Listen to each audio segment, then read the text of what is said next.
Nyisruok mar Mombasa ochakore lap ma mkomani kamodi chieng' makawuono Governor Mombasa Abdulswamad chano timo limbe kendo yawe ayanga. Shono mukelo kanyakla jogo mabende chiwo nyisruok moro ka exhibitors mohewo 250 igeno ni biro yawa ayanga gi jatend piny Kenya William Ruto kiny chieng' tich ang'wen.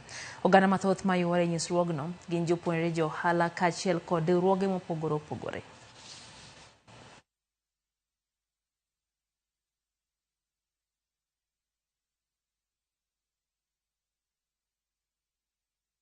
This is indeed ideal for the coastal region and even the republic at large, because we know that coast is a holiday basket for our people.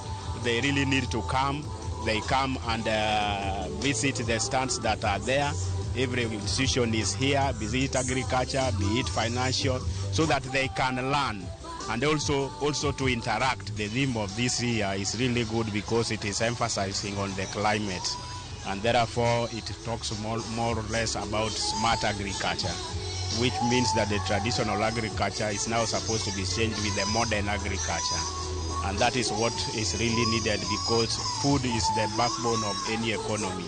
So while food production is good enough, it makes the country to be stable. Nimeona hapa kilimo kimenifurahisha sana, ni kama mambo ya mahindi na matomato yamenona na sukuma sana. Iko poa sana. Biashara hapa imebamba moto sana. Biashara ni nzuri sana.